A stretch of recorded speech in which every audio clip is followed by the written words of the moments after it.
On this episode, we cover the Joe Rogan Experience 2113 with guest Chris Rufo. The No Rogan Experience starts now.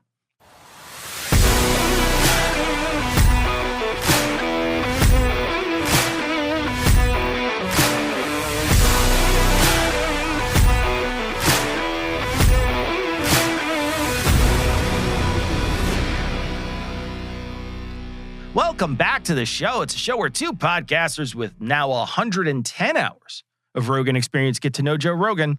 This is a show for those who are curious about Joe Rogan, his guests and their claims, as well as for anyone who wants to understand Joe's ever-growing media influence. I'm Cecil, joined by Michael Marshall. Today we're going to be covering Joe's March 2024 interview with Christopher Rufo.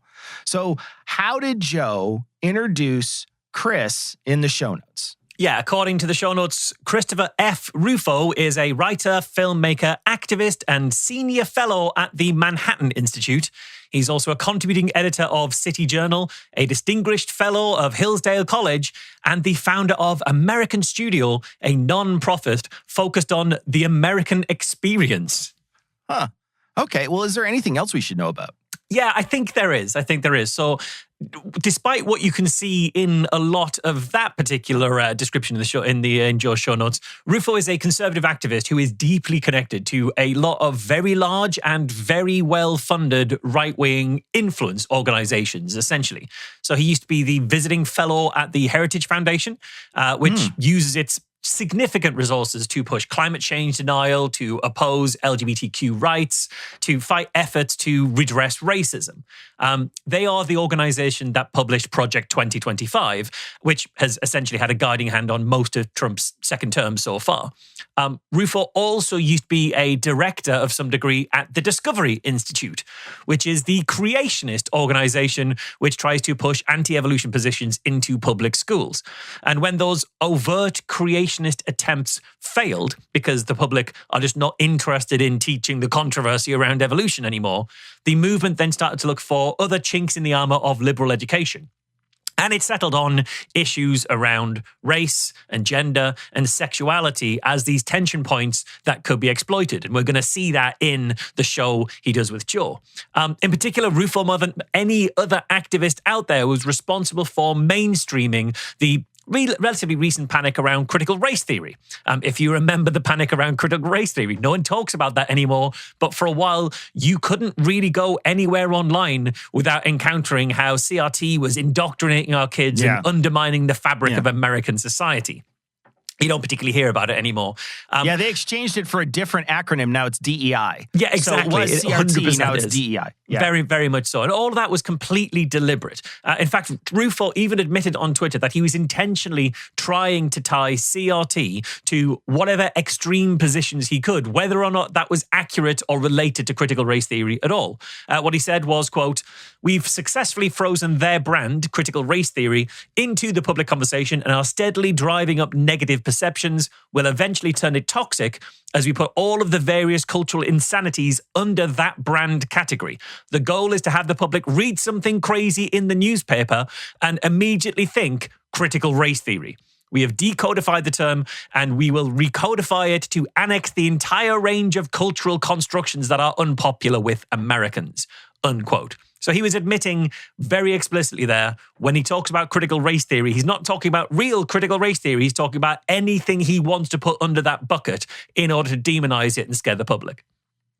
Wow. Okay. Well, what exactly did they talk about in this episode? So they talk a lot about politics and how evil and wrong the left are. They talk a bit about Marxism. They talk about drag queens. They talk about Rufo's appointment to the board of a liberal and very queer-friendly college in Florida. And they also talk about how Rufo got a woman of color fired from a very prominent position at Harvard. So all the kind of stuff that's in that description that I gave you earlier, they were talking examples of that. Well, we got our work cut out for us. So before we get to our main event, we're going to say thanks to our Area 51 All Access Pass patrons. That's Don't Thank Me, Your Show Is Just Worth Investment, Fred Arguthius, Sorry I Ran Out of Space Entering My Name, It's Am I a Robot? Captia says no, but Maintenance Records say yes.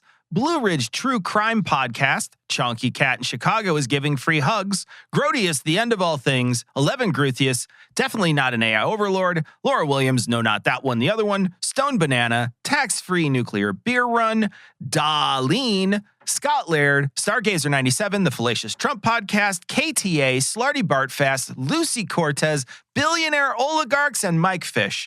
They all subscribe to patreon.com/NoRogan. You can do that too. All patrons get an early access to episodes and a special patron-only bonus segment each week. And this week, we're going to talk about Snopes, more about drag queens, and we're going to bring up Milo Yiannopoulos. Remember that guy? All right, check it out, patreon.com/NoRogan. But for now, our main event. It's time. Huge thank you to this week's veteran voice of the podcast. That was Jacob from Second Cut Pod on Substacks, where they do movie reviews and essays. They were announcing our main event. Remember that you too can be on the show by sending us your best rendition of It's Time. Send that to noroganpod@gmail.com, as well as how you'd like to be credited on the show. So this is actually, we're recording this a little early this week, and this is really happening right after the assassination of Charlie Kirk. I mean, a couple days after, less than a week after the assassination of Charlie Kirk. So it's a really interesting show that we had planned to do before this sort of thing had happened. This wasn't something that was, that we come to lightly. We have our sort of ideas of what we're going to do well in advance of what we're actually doing. So we had already had this on the docket. We had already done all the notes for it.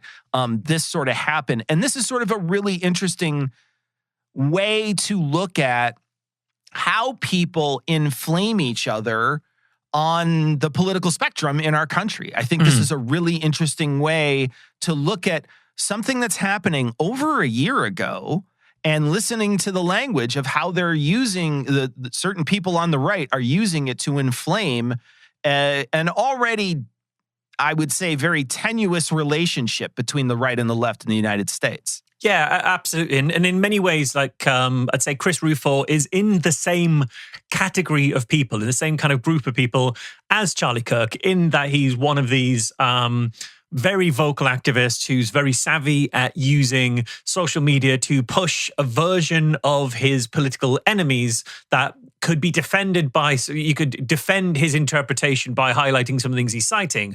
But actually, when you really start to dig into the specific examples he talks about, it's not often as he's portraying. So there's like a handful of people who are in that space, Candace Owens being another, Ben Shapiro being another. And it feels like there is a small band of actors who are really driving that kind of right-wing polarization.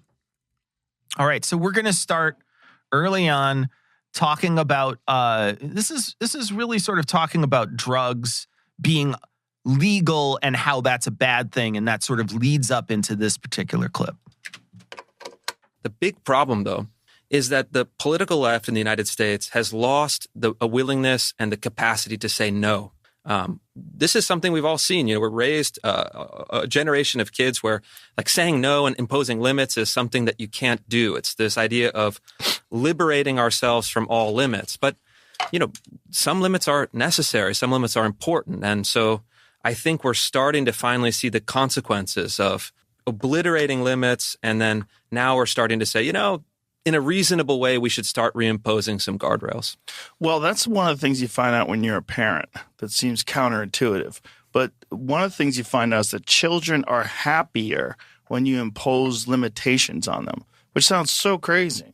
But they are happier and they have less anxiety, apparently. Obviously, I'm not a doctor. Because by having structure to life, it doesn't seem like everything is like, if they're in charge, like, oh my God, I'm fucking 12 and I'm in charge. I have no idea what's going on and I could stay out late all night. The world's chaos, which it kind of is in some ways. But by imposing structure on them, it gives them comfort. And I find that's the case with human beings. So a first thing to highlight, I think, there, and this is, I say, very early on in the show, you can hear the language that Chris Rufo uses when he's talking here. He's talking about how the left is obliterating all of the limits, while the right is imposing reasonable limits. And so he will do this, that kind of linguistic trick kind of throughout this entire episode, is that everything on the left is dealt with in extreme language, extremely inflaming adjectives, whereas the right, and particularly the version of the right that Chris Rufo is putting forward, particularly the positions he's putting forward, they're just reasonable. They're common sense. Everything that he says is very much common sense that most people think, whereas the left are doing these extremist things. That's the picture that he will paint. Now, I would argue, from my perspective, from the outside of America, even if you were to accept that the left is doing some extreme things, you can't argue that everything on the right is also completely free from extremism. Not least because of the number of people who are getting shot at from the American right. But also, January 6th was not a reasonable, common sense response to political transfer of power. I would argue that was the obliteration of guardrails and things. So you can hear the reframing here in order to paint his political opposition and political opponents as extremists. And I also think Joe's response is interesting because throughout all of that, he reflects that to, the way the government responds to people, it's a bit like how parents are with their children.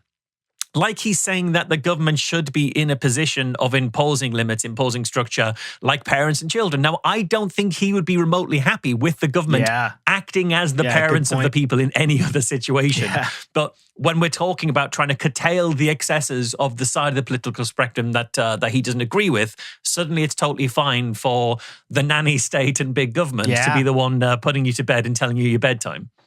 Yeah, great point. I think Joe and Chris, the previous conversation here, it's really long, so we didn't play it, but they talk about decriminalization of drugs and defund the police in sort of a passing way as an example of what they bring up here, which is let's remove the limits. But that's a total straw man. Let's take defund the police, for instance. This isn't a movement to remove limits. It's a movement to shift the responsibility for certain emergencies to more capable departments, people who can handle this in a better way. Often in the United States, they will call the police for anything. And sometimes people will be having, say, a psychological breakdown, and the police will show up and they will shoot that person dead instead of bringing someone who knows how to handle this sort of thing. They take care of them. They bring them to a place where they can help that person, et cetera, et cetera. That happens all the time in the United States, where someone winds up dead because the police show up when it could be another service that shows up and helps. Yeah, I mean, that whole movement is literally about actively imposing limits on responsibility of the police and what the police are expected to do, but also on things like the budgets of the police, which otherwise have been expanding significantly. There are police departments with essentially vehicles that are quasi-tanks. That isn't necessarily the best way to be going about it. So it is about imposing limits and to move the responsibility into more appropriate ways. I would argue that those are guardrails. Those aren't the removal of guardrails. There's also a part of this where they're talking about, and again, we probably won't play it, but it's Chris Rufo mentioning that his life in Seattle, he had to make a change because he was living in Seattle and it was really, really disgusting because of all these homeless people who were around, and they were grotesque and they were doing all kinds of they're talking about all different types of things like hypodermic needles and poop in the streets, et cetera, et cetera. And he's talking about how gross that is. You have to fund these things in order to take care of them. You can't just want them to go away and then not do anything about it and expect them to go away. You can do that if you just arrest them or something. But if you really want it to go away, you can't cut taxes and get rid of taxes and then say, well, we're not going to fund these programs to take care of these people. And that is literally the Republican mantra. They don't want to pay for anything, but yet they want to live in a place that's safe and that has social safety nets for them. They want all of these things when it comes to them, but they don't want to have to fund it. And that's the real issue. That's, I think, the real problem here. Joe is the same way. He will talk about people in LA. He'll talk about people, homeless people. He talks about homeless camps. You have to fund things in order to make sure that those things don't happen. If you don't fund any kind of help for the homeless, what you wind up with is what we have, which is a structure that has no social safety net and no ability to help anyone who's on the street. And then you just have a bunch of people who complain about it and then blame the other side because it's their fault they're out there. Yeah, and the thing is, the average Republican voter may not have that mentality, may not want that particular version of the world. They may not be against as many social safety nets. But what we do know is the big organizations that are, for example, hiring people like Chris Rufo, that is their project in order to demonize those social safety nets so that you can cut taxes, because these organizations, the Heritage Foundation, which Chris Rufo worked for, the Discovery Institute, which he worked for, with several other institutes that he worked, the Manhattan Institute that he works for, they aren't funded through grassroots donations from the average person. As much as Chris Rufo throughout this conversation will talk about the average person agreeing with him and the blue-collar workers that he knows, they're not the ones funding this drive towards cutting the social safety net. And they're not the ones who are trying to reduce taxes for the wealthy. The people paying Rufo are paying him in order to push those positions and to push these religious extremist positions too. And yeah, also, you mentioned the drugs element too. There's like a little bit just after this. Rufo talks about how children at school are being taught what to do if they encounter a hypodermic needle in the playground.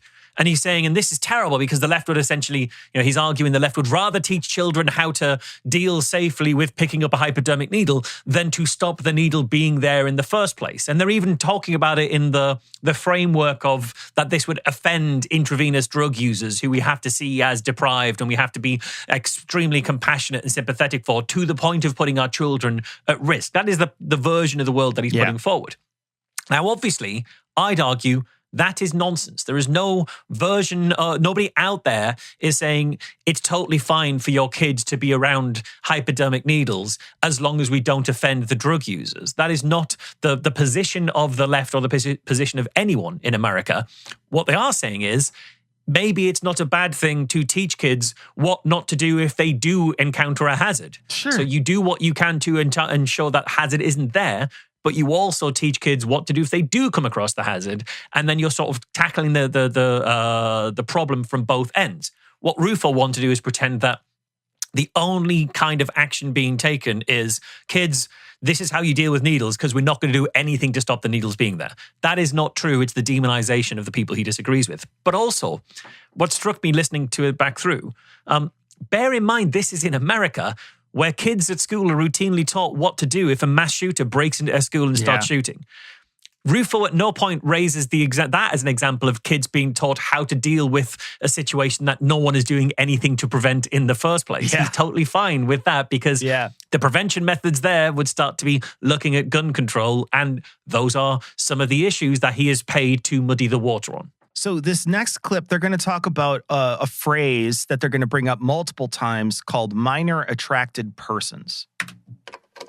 I love when they use terms like the houseless. Like, you already have a word for it. Yeah. Like, stop trying to dress it up with a new word. You already have a word for it. The word, like, this one's been driving me fucking crazy lately. Minor attracted persons. Yes. I saw two politicians in two different speeches talk about protecting minor attracted persons. You're talking about pedophiles. That's what we're talking about. Yeah. It must be that these people have no children. It must be. I don't know. If they do, they're monsters. This idea that you are going to minimize the harm caused by evil criminals who steal children's lives, ruin their lives forever, and you're just going to call them a minor attracted person and try to say that it's an identity? I'll point out, at this point, it cut straight into a Squarespace ad on my audio version of this, and I can only imagine how delighted Squarespace were to come straight in after that. But okay, let's look at this. He's saying that there are these people now, and he's kind of implying that it's people on the left who are routinely using the phrase minor attracted person in order to, these two Democratic lawmakers or these two lawmakers who are doing that in order to kind of minimize how bad pedophilia is. Now, I haven't seen this in the left generally. I'm a member of the left. I've not seen a big move towards giving some degree of credibility to minor attracted persons as an identity. So I just don't think that's true. So where is Joe getting this from? So first of all, the only thing that I could find was actually from Karen Berg from Kentucky, which was posted earlier that month. It happened earlier that month. So I assume that's what Joe is referring to. I've got a link in the show notes about that. So it's Kentucky Senator Karen Berg. This is the quote from that of the senator using the term minor attracted person. She says, quote, I was completely unfamiliar with child sex dolls, so I had to, of course, Google it last night. But there are what they call MAPs, minor attracted persons, and the limited amount of research that's done on these dolls suggests that they actually, for people who are attracted to minors, that these dolls actually decrease their proclivity to go out and attack children, that it actually gives them a release that makes them less likely to go outside of their home. And what's interesting is the research didn't support the same conclusion for people who were adults attracted using dolls. So this wasn't talking, as Joe painted, about protecting pedophiles at all. This wasn't a don't offend pedophiles, let's call them a different term. The study on the whole research that they're talking about here is how to stop pedophiles attacking children. And they're saying maybe there is this way of doing it. I'm not saying that that's a good way of doing it. I'm not talking to the credibility of the research. But when Joe brings it up, he's saying we need to not offend the pedophiles by calling them pedophiles. We have to call them MAPs. The thing he's referring to is someone talking about how to protect kids. Now, how did Joe come about this? Well, footage of those remarks were shared on Twitter by Robbie Starbuck, who's a conservative-leaning activist who produced the Elon Musk-endorsed documentary The War on Children. And the clip, by the time Joe had seen it, I believe, received more than 500,000 views and 3,000 posts from other Twitter users. In addition to posting the video, Starbuck commented, "Democrats like Karen are sexualizing kids and defending pedophiles. Pure evil, criminally stupid, or both." Now, I would argue she wasn't doing that at all. I would suspect Joe didn't even bother to watch the actual full video or the context it was in. I think this is another instance where Joe has seen a thing on Twitter from somebody who exists to inflame this culture war, who exists to demonize their cultural opponents, their political opponents, by taking things as out of context as they could, and to add commentary that adds extra demonization. So he's saying here that Karen sexualized kids and defended pedophiles. That is not what that was about. She was talking about how to protect kids from pedophiles and ways that we go about doing that. As for the term minor attracted persons, is this something that's gathering steam? Is it a trend towards giving an identity to pedophiles? No, I don't think so. So first of all, it's a term that comes up from online pedophiles who are looking to actively justify themselves. Right. Which that is not a political issue. It's not it's not something that the left have embraced or anything like that. It's, self-identifying pedophiles. But also it's from academics who are talking about the topic purely academically, including referencing people who might have attractions that they have never and will never act on. So it's trying to understand what is happening in someone's brain who might have an attraction to children. They're just trying to research that in order to better protect children. And they may use that term in the academic literature specifically, rather than keep saying pedophile all the way through the academic literature. They're not talking about how we should talk about them, how society should talk about them, or even how society should criminalize or deal with pedophilia. They're just talking in the academic literature. None of those are politicians. None of those are mainstream at all. I'll go one further. There was another senator from Alabama who also used the term minor attracted person. I could see this in the congressional record. On March 13th, 2025, they said, quote, "Democrats only pretend to care about the oppressed or the most vulnerable among us when it benefits their agenda. After all, it was Democrats in states like California and Washington who introduced bills to change the name of it, sex offenders, to minor attracted persons. You're not a sex offender anymore if you beat up a little child, or a molested child. You're not a sex offender. You're a minor attracted person. We don't want to hurt anyone's feelings. What a joke. It makes me sick to my stomach." That was a quote from a Republican senator in Alabama. So I looked up those bills in California and Washington. I could find absolutely no evidence of them at all. In fact, the only mention of minor attracted persons in the congressional record that I could find was from this Republican senator from Alabama. Who was using it to inflame and attack the other side? How crazy is that, Marsh? Okay, now we're moving on. They're going to talk about, and this comes up a lot in this episode, they're talking about drag queen story hour. For what reason? To what end? Why would you want to do that? I mean, the end is, it's not polite to say, but it's quite clear. You look at even something that has been propagandized at length, drag queen story hour. You say, wait a minute, let's just break it down to the basic facts. These are adult men dressing up in women's clothing, dancing and performing for other people's children. That's should be a red flag for people, but they've couched it in this language, like you're talking about, euphemisms, very, very soft sounding words, tolerance, inclusion, but you're concealing from people the fact that it's like, actually, no, this is kind of uncomfortable. And like, I wouldn't want to do that. Well, not only that. Do you want to talk about sex with other people's young children? No. Not it's in like, a million years. That's like the thing you'd want to avoid, like most in life. There's no reason to talk to them about that. Exactly. There's no reason. So Chris Rufo says drag queens, which have been propagandized about, and they have been by people like Chris Rufo, including right here, which is what he is doing right here. He's bringing up drag queens in this context in order to demonize an idea that he is politically opposed to. And he says, do you want them to talk about sex? They're not reading. They're not talking about sex. They're reading kid stories. Yeah. It's drag queen story time, story hour. They're reading kid stories. They just happen to be dressed up. That's all that is. It's just a fun, silly time where there's someone reading some kid stories. You're the one introducing sex to this, Chris Rufo. Yeah, exactly. He has to do that because that's the quickest way to turn Joe and Joe's listeners and other people against it. But it's mostly just people dressing up. That's most of what it is. And the funniest thing about that panic for me, this whole panic about drag queens around our kids, is how it played out actually over here in the UK. People still demonize the idea of kids being entertained by men dressed as women and vice versa. And then it came to Christmas time, and those same parents took their kids to the traditional Christmas pantomime, which is 80% men dressed as women and vice versa, and has been for centuries. Peter Pan will be played by a woman dressed as Peter Pan. The ugly sisters in Cinderella will be two guys in drag. That's how that has always gone, and it's always been a part of kids' entertainment. So not an issue then. And then just a moment after this, he'll suggest that drag queens are trying to indoctrinate kids. That's the real reason they're there. They're reading these stories to kids. They're doing it in order to indoctrinate kids. And that is just the same old myth that was previously used about gay people trying to recruit your kids. That gay people just want to recruit kids, and that's kind of their raison d'etre, the reason that they want to be around kids, and the reason we can't have teachers who are gay because they'll try and recruit your kids. There is almost nothing that people like Rufo and other activists in that area will say about drag queens and also about trans people that weren't just said about gay people 30 years ago. They just can't say them about gay people anymore because they've lost on that particular issue right now. So they've moved on to another demographic and rolled out the same old arguments. So this next clip, they start talking about, because they're using as many different words as they can to inflame the left. The next buzzword is Marxism.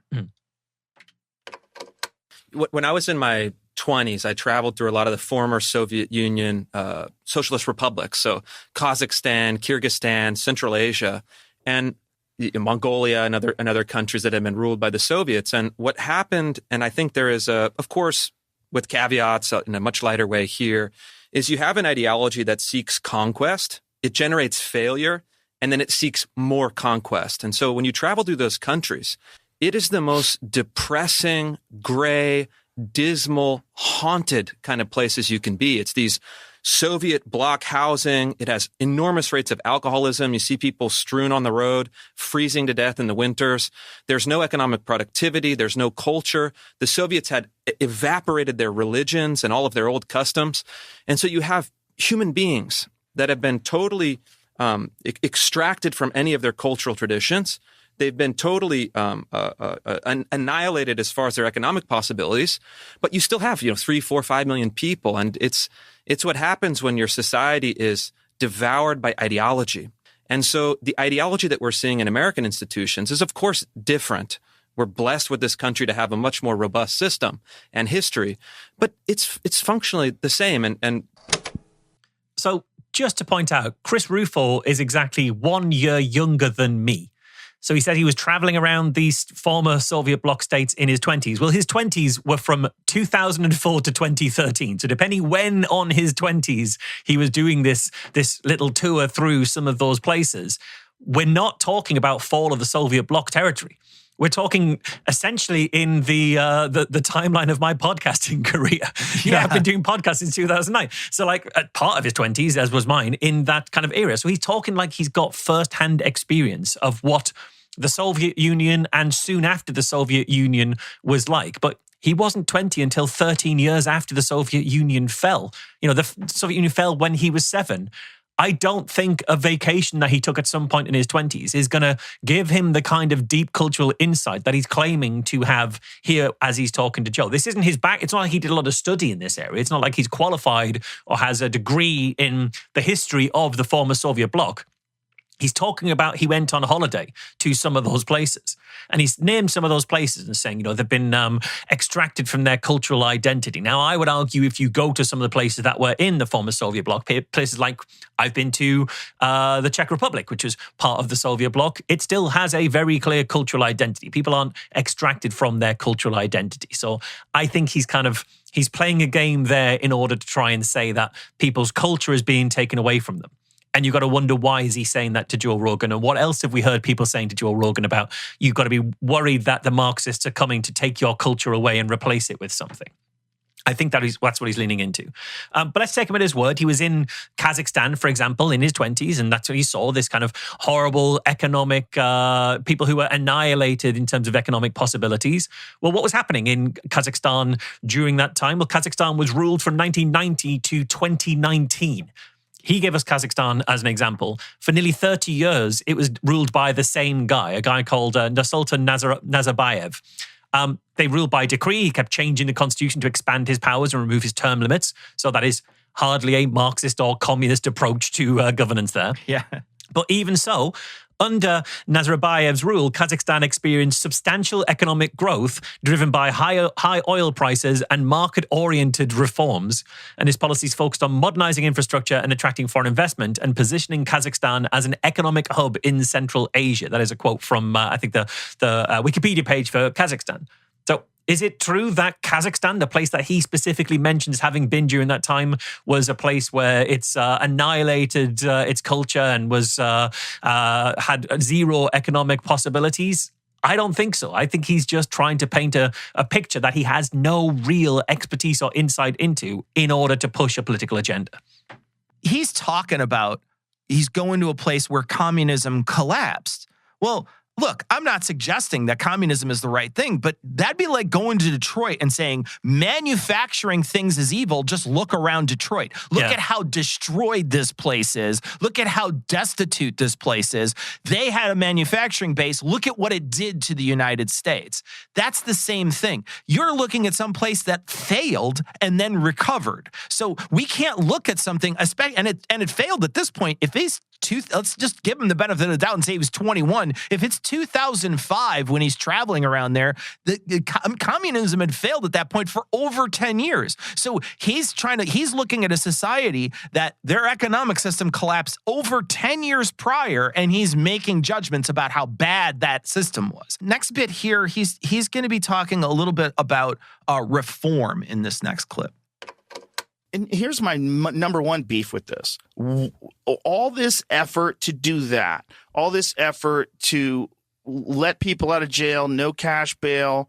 What about reform? What about putting all that effort into reforming people? How come that doesn't exist? What about funding reform inside the prisons? What about going to all these impoverished, drug-ridden, gang-ridden communities and doing some good? How come there's no effort there? If you're a real progressive, you want fucking progress. You don't want people who are already fucked up by the system and violent criminals, habitual criminals, and just let them loose to victimize everybody else, raise everyone's anxiety, create more crime and violence, and have no solution to it whatsoever. That's not the solution. It's very unfortunate those people are in that situation where they are habitual criminals. And I'm sure a variety of factors beyond their control contributed to that, without doubt, right? Sure. But that's the solution's not let them out. The solution is stop that from happening in the future.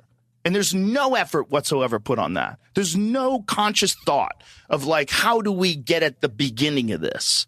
Yeah, and that's an almost impossible question to answer because it is so complex. There are so many contributing factors, but I actually don't think it's totally necessary to do that. You actually can just say, here are the behaviors that we tolerate, here are the ones that we don't tolerate, and then you lay out a series of simple consequences. Okay, so like Joe is mentioning there, the impoverished communities where people are more likely to end up in prison. I'm just going to point out that sounds an awful lot like their economic system failed. The capitalism that they were living under sounds like it failed for them in that particular area, but that's not taken as a critique of the economic system they were under. Unlike when Chris Rufo did his little tour of the Eastern European bloc. But when Joe talks about prison reform, I actually take him at his word. I think he genuinely does want and care about prison reform. We've heard him allude to it in other kind of places. It's something he does think there should be some time put into. But he's done nothing at all to promote or even explore work in that direction. It's a thing he says he wants, but he tends to bring it up when we're talking about something else in order to say why we care about this. We should be caring about prison reform. When was the last? We haven't seen him have someone on who's an expert in prison reform.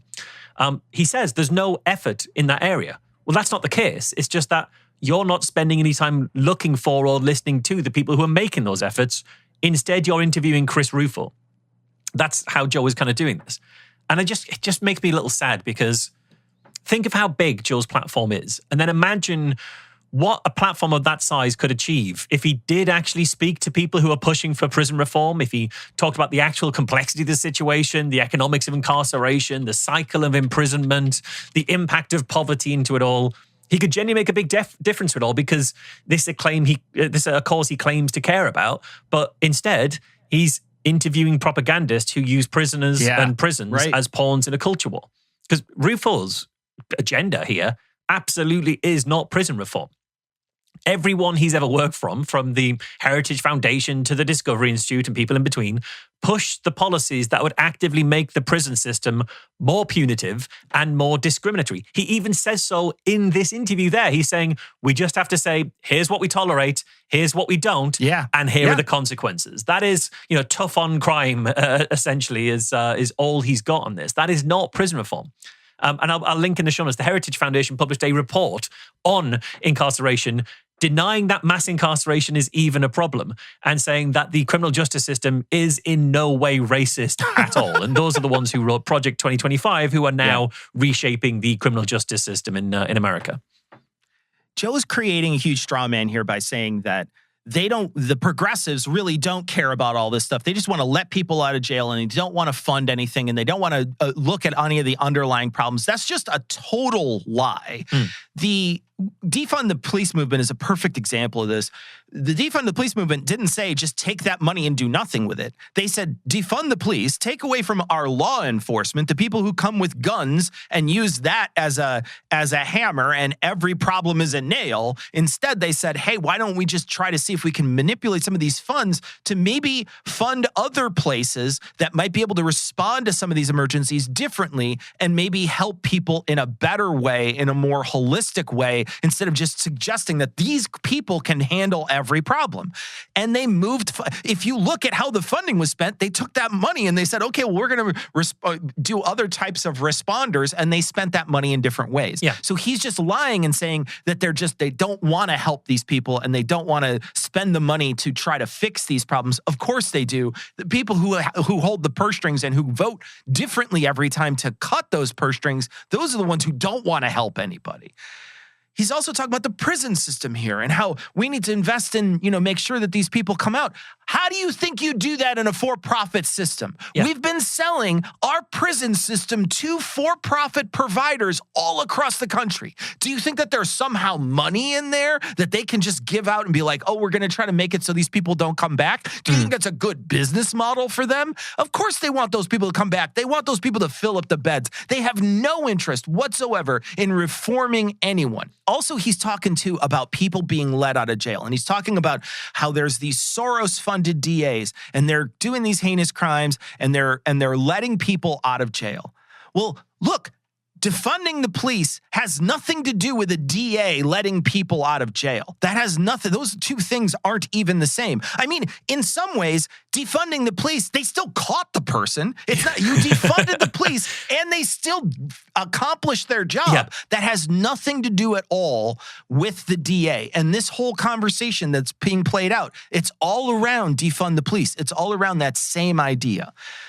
Finally, I just want to say, they talk about no cash bail here. And we live in a country where people don't understand some of the things that they vote on. And no cash bail is a perfect example. They seem to think that no cash bail means if you commit a crime, you just get let out of jail. That is not true. That's not how no cash bail works. They take what used to be a bail system, which definitely weights itself and favors rich people. So if you're wealthy, you can basically get out of the jail for any crime you commit until you are tried. If you're poor, that doesn't work that way. So what happens is you get in front of a judge and a judge says, okay, well, it's going to be $1,000 in bail for a misdemeanor or a felony, and maybe a low-level felony, and the people can't pay it. So they just have to spend their time in jail until their trial. Those people, all those people, they are guilty until they're proven innocent. There is this idea that all these people who get caught are suddenly guilty. They're not guilty. They have to go through a trial first to decide whether or not they're guilty. So what you're saying is, I would much rather have people who live in poverty have a much worse chance of getting out of jail than other people who are rich who can get out of jail, and none of them are guilty yet. Not any one of the people who you pick are guilty yet. The judge can just make a decision and look at somebody and say, no, you committed a violent felony. I'm not going to let you out. But they think it's a revolving door. They get caught and they get thrown back out into the streets. And that's not how it works. Just educate yourself for 2 minutes on how it actually works instead of just picking up on a buzzword like Chris Rufo is trying to get them to do, and use that to say, well, this is how this terrible position on the left is, without actually understanding how that position even works. Yeah, exactly. Take a buzz phrase from the left and pour everything that you think is crazy into it and convince people that that's what that actually means, and then watch as they stop supporting that thing. Yeah. That is Chris Rufo's entire MO. Okay, so now they're going to move on to talk about Harvard. After the 10/7 attack, Harvard kind of reveals the ideology in the institution, and then another reporter and I obtained the plagiarism documents. We were the ones who broke the plagiarism just for story. people that aren't aware, so this can be standalone. What Christopher's referring to is that Harvard, the president of Harvard and the president of MIT and Penn, they all had this meeting where they were grilled by which was the Stefanik. Yes. Who grilled them about using anti-Jewish hate, and is that hate speech, to say death to the Jews. And their answer was essentially, if it's actionable, then it's hate. It was the most bonkers, bizarre mental gymnastics, and also with that one woman from Penn, done in the most condescending way. Oh, yeah. It's like she is so accustomed to being the boss, so accustomed to people like accepting her word and not dealing with the outside world, that she doesn't realize how fucking insane what she's saying is. Yeah. I mean, the question was, if students were calling for the genocide of Jews, would that violate Harvard's policy? Yes. And the answer from Claudine Gay, the former president, was, it depends on the context. It's like, I mean, and so that is a moment where things that had been obscure, especially for people on the center left, suddenly became clear. Yes. And so this caused all sorts of chaos, predictably. You have donors dropping out. You have alumni furious. So let's look into this story here. So this was, I had a quick look into this because you may not remember it at the time. There was nearly a 6-hour hearing is what this was. And at the end of, near the end of that 6-hour hearing, New York Republican Elise Stefanik asked the 3 women from Harvard at the time, does calling for the genocide of Jews violate your university's code of conduct rules regarding bullying and harassment? Yes or no? Each witness avoided giving a direct answer because this was 6 hours in. It was clearly trying to be a gotcha question, and they were trying to avoid a gotcha question and said something along the lines, it depends on context. Claudine Gay added further that Harvard only takes action when the speech crosses into conduct that amounts to bullying, harassment, or intimidation. Now, in that 6-hour hearing and subsequently, Dr. Gay and the other college presidents also stated their strong support for Israel, their opposition to anti-Semitism. But she has said that her comments during the exchange that went viral were a mistake. It was taken, that clip was taken from the end of the 6-hour hearing and went viral of, look, here's someone from a senior position in Harvard who is saying it's totally fine to be saying, to be calling for the genocide of Jews.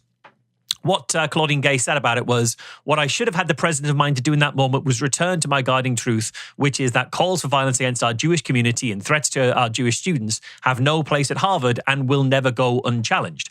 So it sounds to me like she spent a 6-hour session of them trying to bait her into saying something they could use, and she fucked up near the end of it by saying something that she could use. And okay, that is bad. I'm not defending what she said, but I can understand in context how after 6 hours you may say something that you're trying to avoid being baited into a gotcha question, and you make a fuck up along the way. That is what they're talking about here. That's the entire scandal. It's something she apologized for. She later resigned over it. And Joe is portraying this, understandably, as it's awful that she would say something like that. I will point out that during the Graham Linehan interview, he talks about Mark Meacham, who is the Scottish comedian who taught his pug to do Nazi salutes based on the trigger phrase, "gas the Jews." And Joe Rogan was completely on the side of the comedian. He should be fine to say stuff like that. He shouldn't face repercussions for saying that kind of thing. So whether whether Joe thinks there should be consequences for calling for the genocide of Jewish people depends very much on who's the one saying it. If it's a white Scottish comedian from the right wing, totally fine, he should be allowed to say it. If it's a woman of color who's in a position of authority at Harvard, absolutely not. She should be sacked over it. So I just think that kind of moment of direct hypocrisy on that one question is worth drawing attention to. But that's a great point, Marsh. That's a really interesting juxtaposition of those two ideas. Him trying to hold those at the same time. I want to mention too, just really quickly, this idea that someone on a stand in front of Congress says something, and don't get me wrong, this is a powerful person at Harvard. Yep. That doesn't necessarily mean it's policy, right? It could be someone who's just saying something, and then it's not necessarily policy. But to have somebody up there and to say it, suddenly now you can demonize the entirety of Harvard by having someone make a slip up while they're listening. And it's obviously a slip up because they admit that it was a slip up, right? Yeah. I'm not putting that in there. That's something that they said they did. They said they slipped up. Now you can basically attack all of essentially any Ivy League or even just any higher education, as long as you have that one slip up. When in essence it is essentially just one person saying one thing in one moment. It's not necessarily policy across the board. Yeah, and had she responded the other way and saying, no, as the second you're talking about the genocide of the Jews, that you'll be kicked out of Harvard, Joe could have been just as offended that he's no longer allowed to tell Holocaust jokes as a comedian. Yeah. How dare they come for the freedom of speech? So it's very much about finding ways to dismiss the people you dislike because they're your political opponents, and not about a worldview that's coherent. And that's kind of, again, that's Chris Rufo's MO, essentially. Okay, more on Harvard. And then a little birdie sent another reporter and me a document showing that actually Claudine Gay, great scholar of Harvard, had plagiarized dozens of passages in her PhD thesis. And so in this context of this big fight, you get a document like this and you say, this actually reveals the heart of this conflict. And so published it. Obviously, it causes a huge firestorm. But the question is the same. It's to say to Harvard, okay, DEI is the de facto highest principle of the university now. That's clear. But your motto for the last, 300-400 years has been veritas, truth. And we put them in a dilemma where they had to choose one. You either choose DEI or you choose truth. Which one are you going to sacrifice? So I think this is interesting because after that whole exchange about the genocide of Jewish people, as Rufo points out, he was given some kind of evidence that he thinks evidenced the fact that Claudine Gay was plagiarizing her PhD thesis. And what he's saying is this goes to the heart of it. I would argue this speaks not at all to the heart of it. As you say, this is a person who's high up at Harvard who says something during a hearing. That doesn't mean that it's policy. If it was policy, that's a different thing.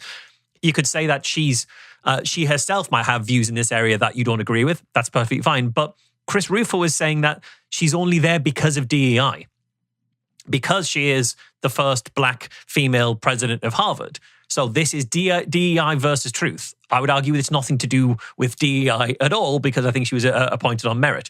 So what is this plagiarism accusation that he brings? So this is going to, I've got a couple of links I'll put in the show notes from Snopes and from Wikipedia. I'll just summarize some bits of them. But the allegations he made were the claims of plagiarism was more, it says in Snopes here, was more subtle than the copying that many people think of. People think a plagiarism thing was you take entire chunks and you're passing it off as your own. In fact, what she did was she cited the sources that the so-called plagiarized material was from, but some of the text that she used verbatim, she didn't put quotation marks around.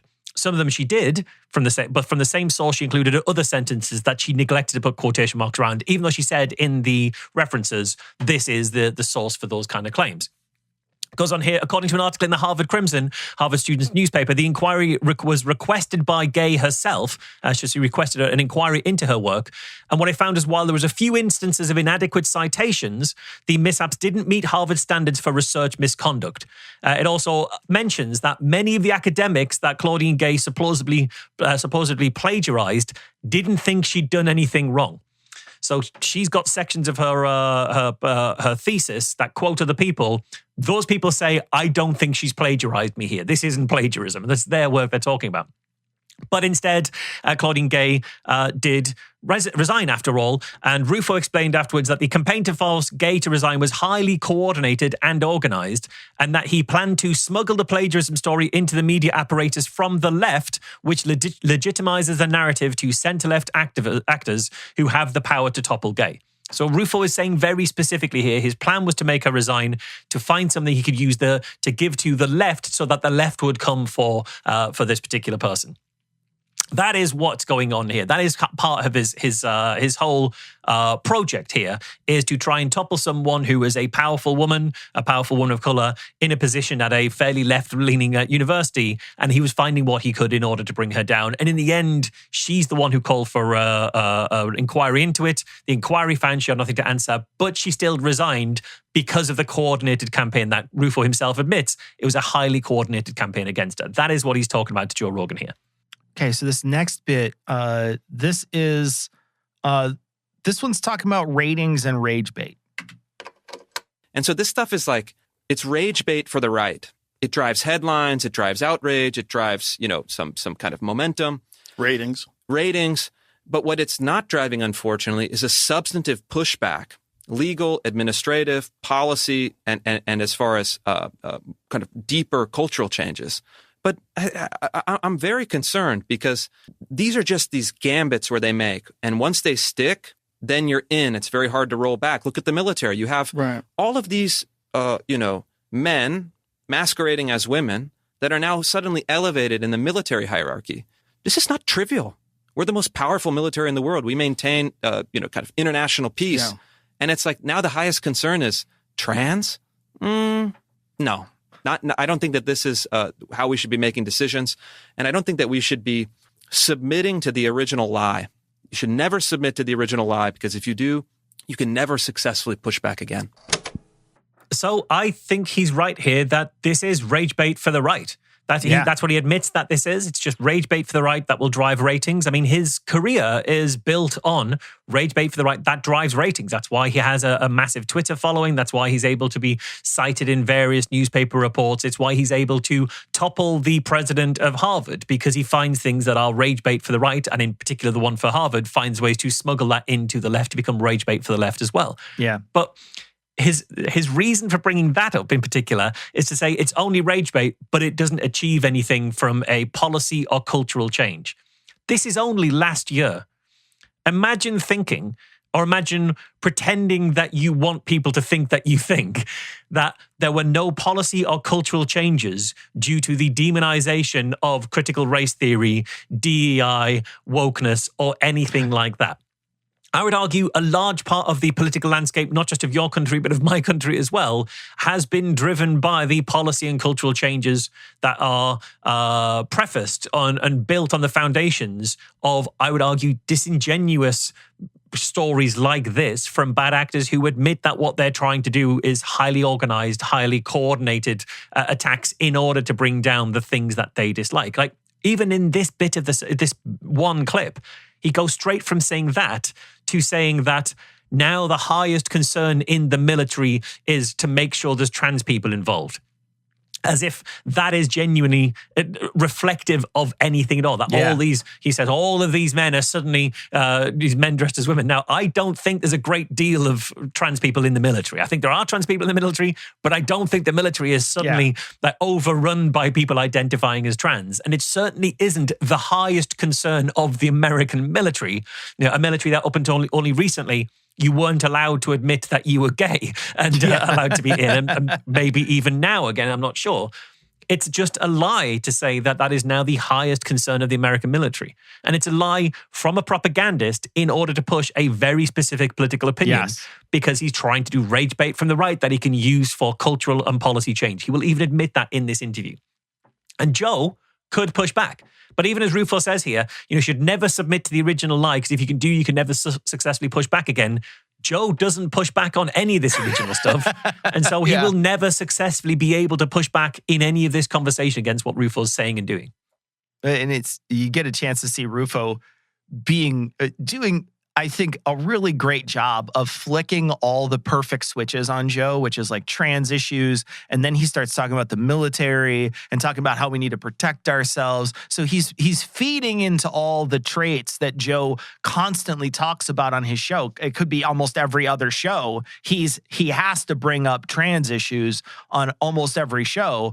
And it makes it seem like, if he makes it seem like this stuff is eroding America, Joe is just gonna be on his side no matter what. And Joe here doesn't push back and won't push back for the rest of the show. Yeah, and we'll hear, because the next clip is directly following that. So this is the very next thing that Joe starts talking about. It's certainly odd that they're pushing that. This is where I get so confused. Because if I really want to go full tinfoil hat conspiracy, I would say, well, if I was a foreign country, I would be promoting this as much as possible in any way I could. I would be funding organizations to do things that would destroy cities. I would be funding universities to continue insane policies. I'd be teaching them the kind of things that they taught people, where that woman, do you remember, you saw that woman who talked to Josh Hawley, and he was asking, I think it was like, can men get their periods? And she is actually laughing. I just want to point out what you're saying is transphobic and opens up trans people to violence. Like what? I think she was a Stanford law professor. She was somewhere. Yeah. Might have been Berkeley. Yeah. But it was whatever it was. It was like, what did you just say? What did you just say? And why did you say it that way? You think you're so accustomed to being in your bubble that you don't recognize how gross it is when you giggle before you say something. Yeah. I just want to point out what you're saying is transphobic and opens up trans people to violence. Like some men can have periods. So Joe starts that clip by recognizing that, there is some strategic value in pushing at these weak spots in society. Saying like, tinfoil hat, as if I was a foreign power, I'd be pushing at these spots in society. Well, he has no awareness that the spots in society are being exploited by propagandists like Chris Rufo. That is what Chris Rufo is there to do, to generate these spaces, these fracture, bifurcation points in society, and then exploit them to political ends for the various organizations that he's worked with and for. This is from 2024, and Joe is very happily agreeing with all of this. But Rufo's agenda is very much also to come for the various things that we've seen Joe say he cares about. Steps towards racial justice. Joe said he cares about. Chris Rufo's agenda is to prevent that from happening. Abortion. Chris Rufo's agenda is to come against abortion. Joe has said he cares about abortion. Rufo is against that. Prison reform. He's talked about prison reform in this conversation. And Rufo's agenda is to not have that, is to just push, these are the things that we will tolerate and anything else there's consequences. But those are all things that Joe has paid lip service to at least believing in, including in this episode. And he can't see that he is being played by Rufo to not care about those things as much as he does trans people and the various other obvious split points that Rufo is pushing. The clip that they're talking about It is someone talking to Josh Hawley, but it's not as Joe represents it, because she does laugh, but it's because she's laughing at the attempt from Josh Hawley to give her gotcha questions. Yeah. And she is recognizing that these are gotcha questions. And she's, rather than answering that question, is reflecting that what you're trying to do is do a gotcha on me. And that is why she's laughing, because she recognizes the game that he is trying to play here. That's what that is. But Joe is painting it like she's so out of touch that she thinks it's totally fine to just laugh when senators ask you really serious questions and things. There is a thing that Joe does, and I've been noticing it as we listen to the show. You know, neither of us had any experience when it came into this, but as we've started to listen, there's a thing that I've been noticing. And it's whenever a woman is confronted, especially a woman who is in higher education or is an educated woman, if she is attacked in any way, and he will try to imitate her voice to make her sound stupid, right? Yeah. So he does that a lot. He will try to make a stupid sounding voice to make her sound as if the things she was saying are stupid. But if she gets attacked in any way, he is 100% on the side of the attacker and very much wants to see that woman put back in her place. I think that is pretty evident from many of the clips, and even two of the clips that we played in this episode specifically, when they were talking about the three people who were defending Ivy League institutions in front of Congress. He made a voice and he made their position sound stupid, and he did the exact same thing here. And I think that's a real problem for Joe. He comes off as a serious misogynist when he does this stuff over and over and over again. And it's something I've picked out as we've listened to more and more of his tape. Okay, so now they're going to start talking about this new College of Florida. Now, this is a college that Chris Rufo has some ability to affect, and so we're going to hear a lot about it in these next clips. You know, when we took over New College of Florida, it was the most left-leaning university. It's basically it was the evergreen state of Florida. It was, the student population was more than 50% trans, queer, and non-binary. More than 50%. More than 50%. What is the odds of that in terms of like the normal account when they do, if they get a random group of 100 human beings in There's the a bit of a disparity there, especially because like non-binary is fake. It's not a thing. Right. This just doesn't exist. You can be non-binary. Yeah, I mean, maybe I am. You can be. You can just say it. You just say it. I knew a dude who used to say it. So they're acting like it's completely random chance that a college that skewed towards LGBTQ people would have quite a large percentage of people there. But it's not random chance. There's a reason they were going there, and it's because of the reputation of the college. That's exactly. It's like when you get, it's like saying San Francisco has a lot of gay people in it. What are the chances? Is there something in the water? No, it's because gay people will move to San Francisco for the culture. Same with Brighton in the UK. There are places that will have a culture that will attract people because they are seeking that culture, and that's what's going on here. But by the same token, it also isn't random chance that Rufo was brought into that specific college. Great point. That is why he was brought in. And what we actually have here is a trustee of a college specifically discriminating against students from within that college on the largest podcast platform in the world, while also complaining that it's just impossible these days to stand up against wokeness. There's nothing we can do. You are employed as a representative of a college that your own statistics show is disproportionately LGBTQ friendly, and you are saying non-binary people don't exist. That is direct discrimination from a position of authority. Yeah, and he says it's the most left-leaning, or was the most left-leaning university. And like you suggest, if they happen to be inclusive towards trans and non-binary people and minorities, of course it would be the most left. What do you? It's not like it's a secret why it's the most left-leaning. It makes sense that left-leaning people would feel comfortable there and go there because it reinforces their values. What a dumb thing to say. Yeah, I want to say too, like, we're not going to play the tape.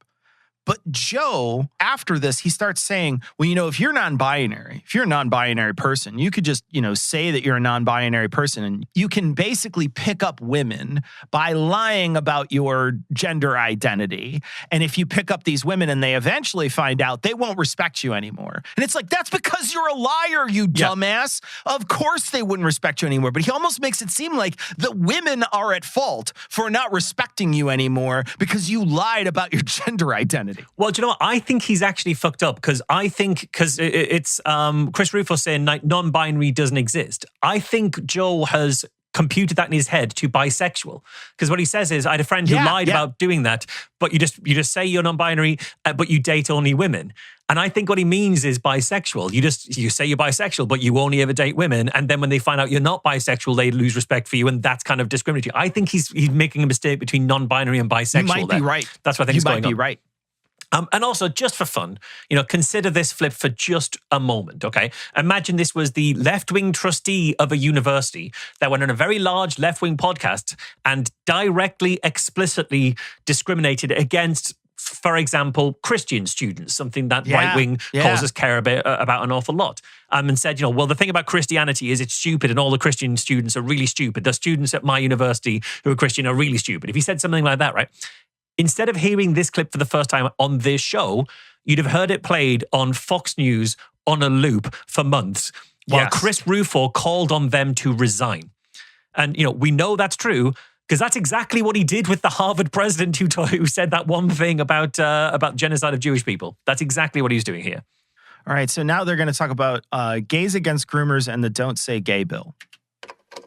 Well, you know how you know that this is an ideologically driven thing, that, you have this very clear group of opinions that you must adopt, is the rejection of the gays against groomers movement.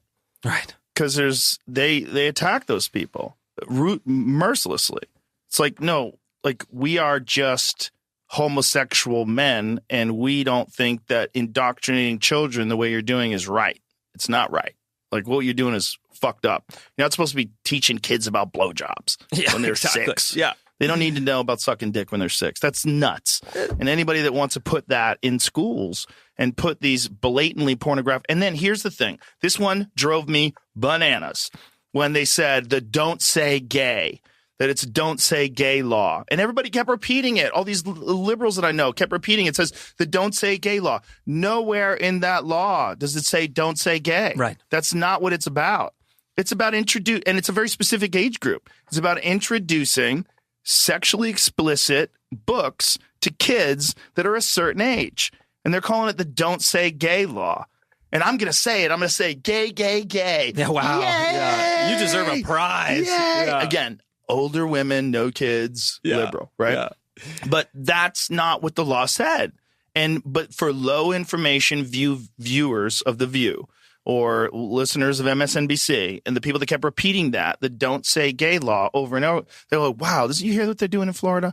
You can't say gay in school. Imagine being a gay kid and you're in that class and you can't even say you're gay. That's fucking nuts. Yeah. Like, hey, pal, we're talking about 7-year-olds. So, nobody is saying we should teach 6-year-olds about blowjobs. 0 people are saying that. That's what Joe's saying, that we shouldn't be doing that. Good news, Joe. Nobody is doing that. Nobody has ever done that. No one has ever advocated for that position. But this idea of the Don't Say Gay bill, well, Joe is aggressively misunderstanding or misrepresenting what that law was. This wasn't, you're just not allowed to say gay. This is essentially talking about homosexuality at all in school was what they were targeting. That doesn't mean about gay sex. It's about anything that would put forward the idea that there are gay people out there and they would have, there are gay lifestyles, there are gay relationships. Those things are all explicitly banned. That might mean that there are some students who can't say they're gay. It also means there are teachers who aren't allowed to talk about being gay, who aren't allowed to just mention that their partner is the same sex as them, or they're not allowed to talk their home life if they happen to be gay. If they were straight, that wouldn't be an issue. But because they're gay, they're not allowed to talk about it. That is discrimination. That is absolutely textbook discrimination. That's what people are particularly up in arms about, is the complete eradication, the complete erasure of the existence of gay people in those schools. Those kids who are 7 might get to the age of 14, 15 and start to realize that they're gay, but they've got no context for what that means because they're banned from even knowing about gay people at all in their school environment, in a huge part of their lives. That's the issue. And you also hear a call back to Candace Owens, a show we did two episodes ago, where Joe was introduced or at least reinforced in the idea that women who are older and don't have children are open season and you can attack them for having crazy political opinions. And this is him doing it again here, attacking people who listen to The View, but then also attacking older women, no kids. He literally explicitly does it. Okay, so this next bit is about fake penises. results. Yeah, it's like, yeah. And, I did a bunch of reporting, and the stuff that they're doing is like insane. It's not just, teaching kids about sex. Okay, fine. Obviously, they have to know certain like biological realities that, sooner or later we all figure out. But it was like, artificial penis packers. That was a story I did. They were teaching like Chicago public school kids in middle school how to wear, like fake penis. Well, in all and then fairness, setting them up with the kind of with the hormone clinics. But if they don't teach them that, who's going to teach them? That's right. Yeah, the older guy down the street who runs by in the van. Yeah. Come on in, I've got lessons. So I'll point out, Chris Rufo smuggles in there, sex lessons. Okay, things that sooner or later we all figure out. That's because sex ed is the next thing on his list. It's absolutely on his hit list of things to remove. Like, you don't need sex ed. Sooner or later, we just figure it out. But this idea of fake penises, that's a very specific claim there. Kids, Chicago public schools, fake penises, these are things that we can look up. So what's he referring to here? Well, initially, when I was first looking this story up, I was in a coffee shop in London, and the Wi-Fi hid those results because the British internet has been completely ruined. So the idea of just Googling for basic information about something to fact check it was like, no, Google has hidden these results because of the area that you're in. However, when I got home and onto a VPN, I could actually look this up. I found Rufo's article for the City Journal, an article called Unholy Alliance, where he refers to his website, which refers back to that article. That's like a circular thing going on of where to find out more information. In it, he claims that he obtained from a whistleblower a presentation that was circulated around schools in districts 75, 120, 181, and 204 in Chicago.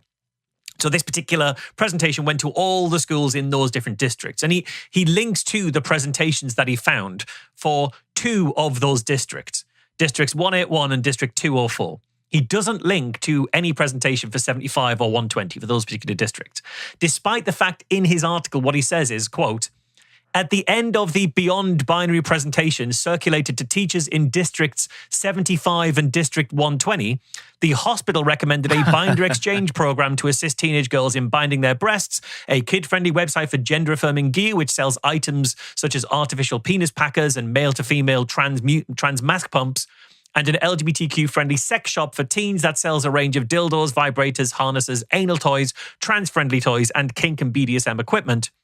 The links include graphic descriptions of sadomasochism, bondage, pornography, and transgressive sex, unquote. So all of that sounds incredibly bad. You shouldn't be giving children links to dildos and anal toys and various stuff like that. Sure. But the thing is, the 2 districts with the apparently most damning contents in the presentation are the 2 that he doesn't provide the presentations for.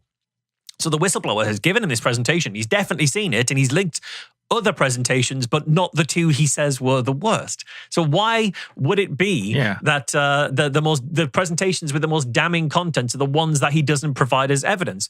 The ones he does provide for districts 181 and 204, I looked at them. They've got nothing of the sort in them. They talk about how trans people have been acknowledged for centuries in other cultures, how we should try not to misgender people, but if we do misgender people, it's okay. We just apologize and move on, and people will be fine with that. If you didn't mean to do it, it's totally fine. It's all just stuff like that. Nothing at all to do with kink and sex toys or anything at all. No fake penises involved in those at all. One of those 2 presentations that was pretty innocuous does finish with links to other organizations where you can get more information generally. Nothing of the sort that he's talking about. So my guess here, I suspect he hasn't made this up from whole cloth, because I don't think someone like Chris Rufo would just completely invent a lie in this way. I think he'd take something and twist it. My guess is the presentations that he had got to the end of the resources section, and maybe some of those links included websites that also offer advice to older people, older kids, that do contain some of the kind of material or have links off to the kind of material for older kids to, like, teenagers, older teenagers, to explore themselves in that way. And it's a lot more appropriate for them. So the presentation didn't have that information in it and didn't link directly to it, but you could get there if you followed some link through. But I can't tell if that's the case or not, because there is no version of his work in this area, even in the Internet Archives from the time it was first published that I could see, that include the links for the 2 districts that he claims had explicit presentations. And those were meant to be adaptations of a base presentation that we know didn't include anything of the sort. So either he chose to just leave off links to the only damning pieces of evidence his campaign was entirely built on, Or he didn't include those links because it was pretty clear that it wasn't what he claimed. Impossible to know. But in the published version, what we do know, he mentions 4 districts, 2 of which included explicit material. Those he doesn't provide links to. Those are the ones he's bringing up here on Joe Rogan as evidence, as proof. And we cannot fact check that because he doesn't give us the evidence he says he's seen. That is suspicious. That should be a red flag. This next clip is about, it's really just him telling on himself. The economics of it is also perilous, right? All of these systems are functionally insolvent, right? Yeah. University system, our federal budget. The federal budget is wild. It's just crazy. You don't have to be a math PhD to understand that this is not sustainable over the long term. And so, look, as a political person, what I always do is try to figure out what rifts and possibilities are opening in society, and how can I use those to advance the political objectives that I have. That's how it works. And so when there's the kind of Hamas attacks and the universities reveal themselves to be crazy, or it's the capture of K through 12 schools and the gender ideology is going radical, all of these problems also provide opportunities for correction, for reforms, for decentralizing some of these institutions. And I think we're now teetering on a few different vectors towards what could be a radical restructuring of our society. This is everything you need to know about Chris Rufo right here. This is him admitting his plans and his tactics. He says, I look for what rifts and possibilities there are out there. Yep. He looks for rifts in society and looks at how we could exploit them in order to push his particular political agendas, which is decentralizing institutions, especially liberal institutions. He's not coming for any of the right-wing conservative institutions. He's coming for the liberal institutions that are a threat to the Heritage Foundation, the Discovery Institute, Christian nationalism, those same old talking points. And he's saying he's looking for those opportunities around gender ideology, around Hamas and Israel. He sees anything he could find and seize upon in order to find these opportunities. And he's willing to create those opportunities by taking a term like critical race theory and adjusting it and in the minds of the public until it includes everything he dislikes and everything they're scared of. And he will use that to widen the rift and to create the opportunity he wants to exploit. That is what Chris Rufo is about. And Joe Rogan is just another of those possibilities. He says there are different vectors for radical restructuring society. Joe Rogan, the Joe Rogan Experience, the podcast, the listenership, just another vector for him to exploit. Yep. This last clip is talking about how he got radicalized. And then the final change was in the run-up and then after 2020. I mean, 2020 radicalized me because you realized how profound this cultural capture is. And you realize that the consequences are no longer abstract. They're no longer just destroying, poor neighborhoods in South Memphis, let's say, that are totally run by the state. But actually, it's now proliferated to the middle classes, the upper classes. This is something that wants total domination. And so I got canceled out of my documentary career. Mm-hmm. Once I became known as a conservative, I lost funding, I lost relationships, I lost broadcast distribution. And then it's like I'm out, launched into the wilderness. Like, all right, well, that career is done. What do I do next? And then say, all right, well, let's get into politics. Let's use some of the skills that I've developed as a filmmaker. I'm not a traditional conservative. Like, I'm not a college Republican. I don't own a bow tie. So he talks at various points in the interview that he was leftist. He's saying 2020 radicalized him out of his leftist views. Well, those leftist views in 2020 must have been awkward because in 2017, he was a fellow at the Claremont Institute, the conservative think tank, alongside James O'Keefe from Project Veritas. Wow. Now, before 2020, he'd been working for the Heritage Foundation. He'd been working for the Discovery Institute. Yeah. It must have been really awkward to be very leftist in his views while working for those incredibly conservative think tanks.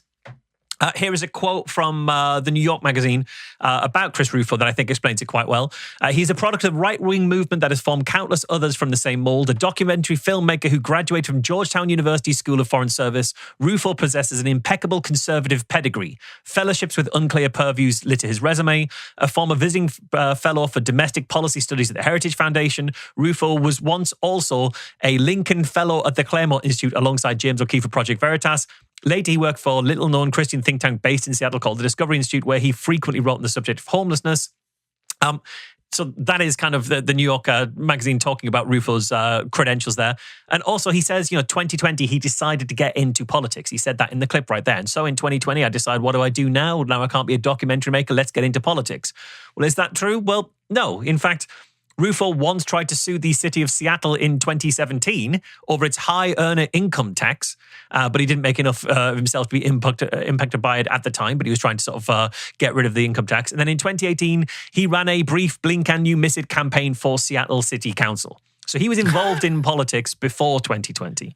That is just a lie that he's telling Joe, because if you say, did you know I used to be very left-wing and now I'm not, Joe will believe anything you say from then on. We saw it with Candace Owens. We've seen it with lots of other people since. All right, we're going to move on to our toolbox section.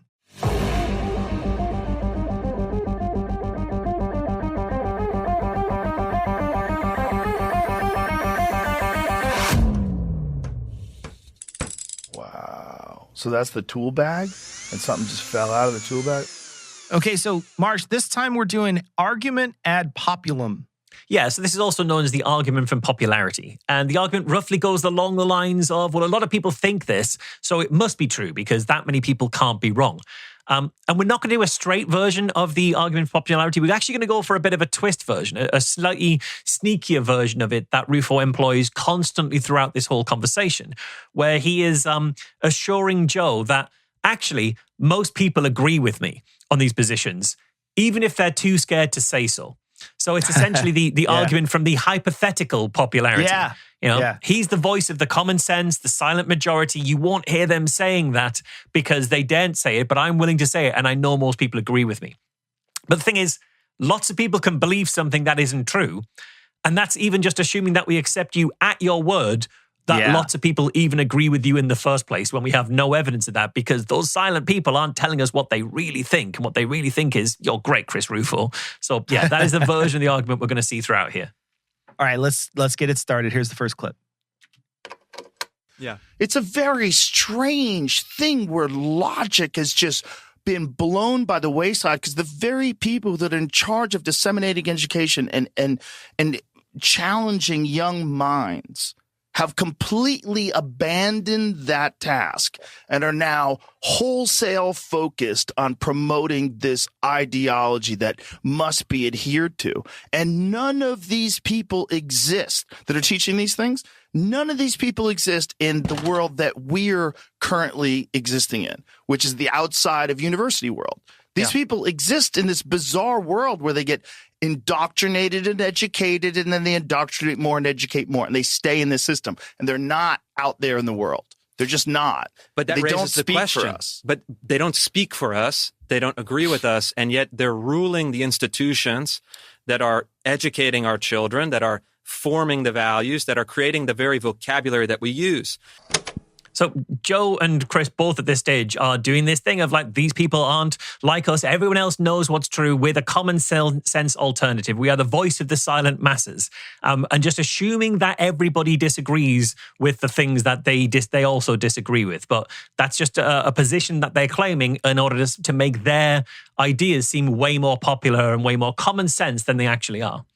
And we see the kind of stuff that they get caught up on when they're talking about this framework that they're bringing up. This is all campus craziness stuff. This is a segment on Tucker Carlson where some low-power person who might be a student or a low-level official might say something that's controversial to a lot of conservatives, and that suddenly puts everybody up in arms, and they all presume that that is the official opinion of all the institutions across the entirety of the United States, when it could be a tiny little group of people at a very small university who have a very specific opinion about what's happening around them right now. And these people seem to think it's ubiquitous and passed all across the United States. Listen to how they're talking about this. They're like, they don't speak for us. They don't know how to exist outside of the university. Listen to how they're talking about it. They make it seem like it's ubiquitous. Very often, it's a very hyper-localized opinion about something very specific that's happening at a very specific university. We found this when we did the background on Warren Warren Smith. Yeah. When he came in and he was like, oh, it's all campus craziness stuff. And then you look into it, you're like, oh, there was a very specific thing happening at your university that you aren't even bringing up in this conversation just to pass off everybody who goes to a university as a crazy person. Yeah, and they'll say like, well, everybody agrees with us. We have a common sense. We're speaking for the everyday person. To be honest, the everyday person isn't really paying attention to this. The everyday person didn't really give a shit about the Claudine Gay plagiarism at Harvard. The average person doesn't care about that. You're so deep in this world that you have to paint yourself as your concerns as the concerns of everyone. And I just don't think they are. So now they're going to talk about oil in this next clip. People, look, I'm in that world of words, ideas, publication. It's a pretty easy life in some ways, right? You know, you're doing reading, you're doing writing, you're doing media.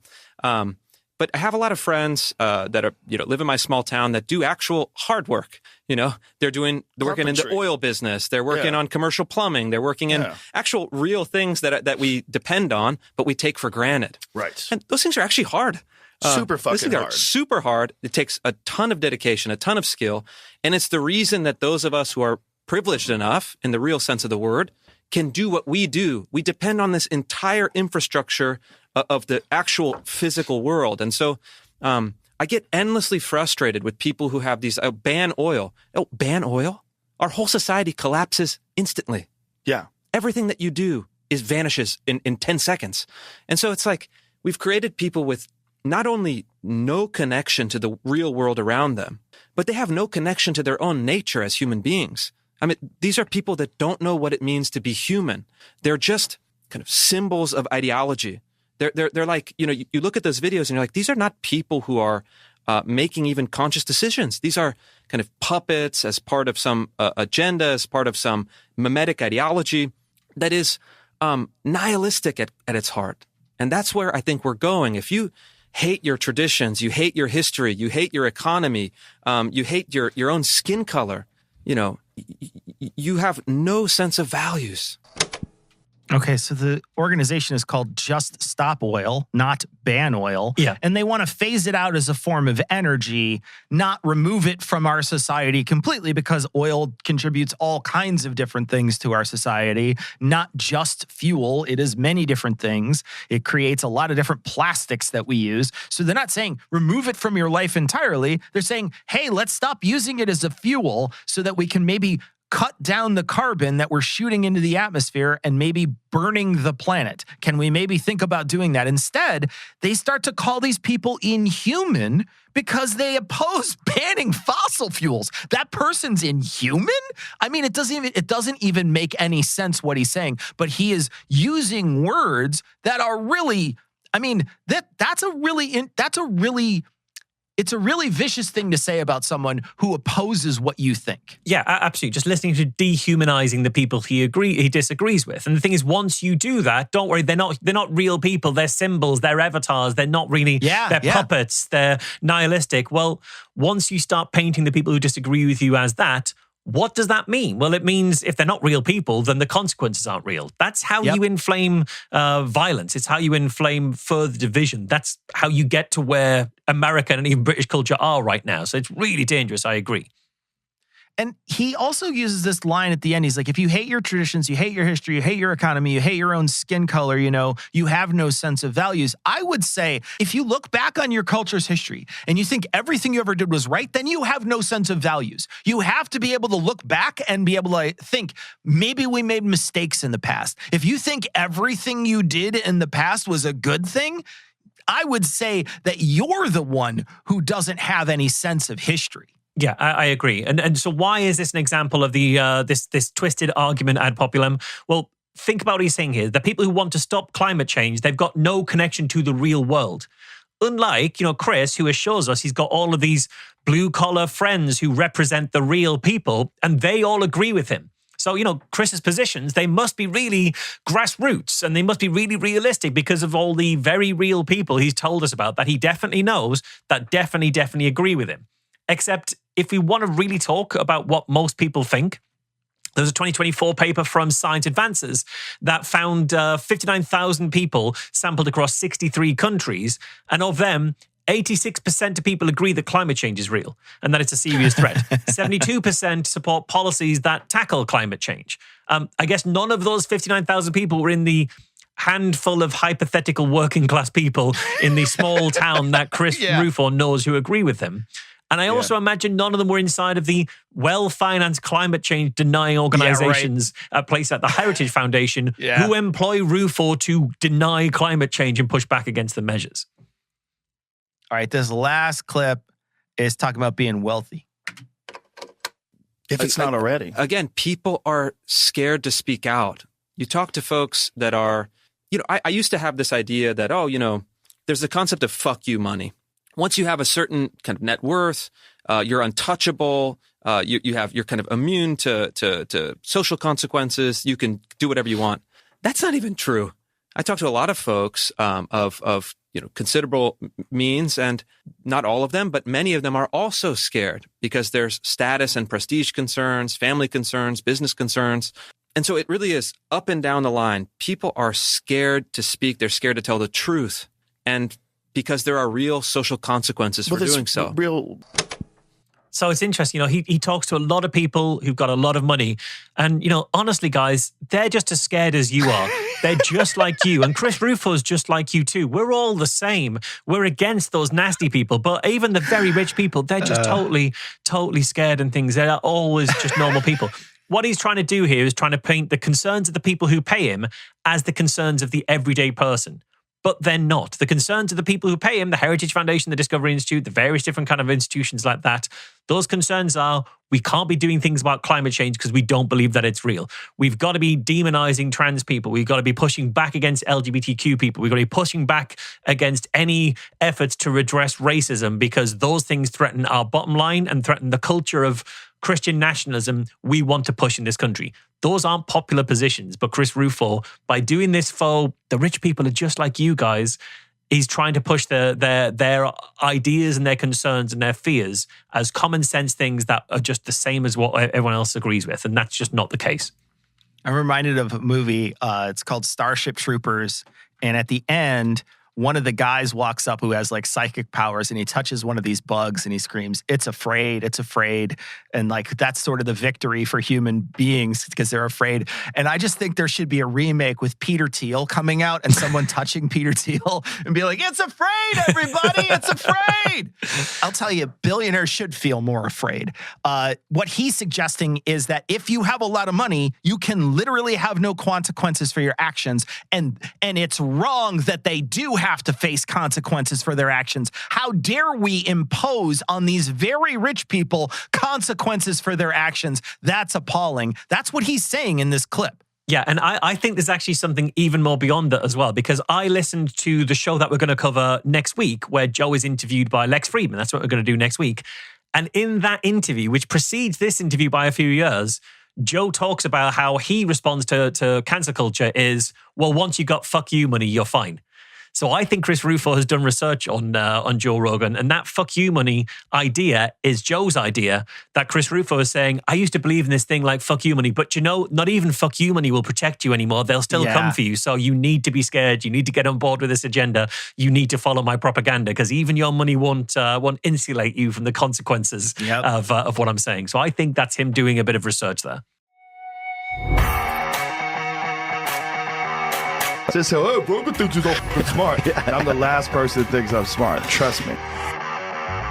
Okay, Marsh, end of the show. Anything good in this? So, no, but the only thing I can say, and it's something I've said before, Joe has this belief that if you talk to someone, if he sits down and talks with someone for long enough, they'll reveal who they are and what they think. And I think that does happen, and I think the problem is he never sees it. I think he is capable of getting it out of them. He's just not capable of seeing it when he does it. And Chris Rufo, at times, explicitly tells you what he does. He explicitly says, I'm looking for these divisions in society and I'm going to provoke them in order to push the conservative activist agenda that I have. So, we get to see Chris Rufo admit to his master plan. But the problem is Joe doesn't notice that it's the master plan. And it happens all the time. It's like Joe is the James Bond where the bad guy is explaining his evil scheme, but Joe isn't listening. Like Joe is like strapped to the table and isn't listening as the as the evil guy's telling you exactly what he wants to do. Yeah. Someone has pulled the curtain away and you could see the wizard, but Joe is too focused on the flying monkeys to pay any attention. Yes. Yeah, exactly. Yeah. I found the same exact thing. There's nothing redeemable in this. This is a man who is literally just trying to rev up Joe's listeners to attack people who he disagrees with and who he's paid highly to disagree with. So it's all it is propaganda from start to finish. And Joe is 100% on board with the propaganda. There's no moment that Joe really pushes back at all. He just rides along with Chris Rufo. They hold hands as they skip off into the distance at the end of this episode. There's not a bit of pushback for all the ideas that Joe thinks that I can bring these ideas on and an idea can fight against an idea. It certainly can, I guess, some places, but Joe Rogan's show isn't a place where that happens. Yeah. Okay, that's going to be it for this week. Remember, you can access more than a half hour of bonus content each week for as little as $1 an episode by subscribing at patreon.com/NoRogan. Meanwhile, you can hear more from me at Cognitive Dissonance and Citation Needed, and more from Marsh at Skeptics with a K and the Skeptic Podcast. We're going to be back next week for a little more of the No Rogan Experience.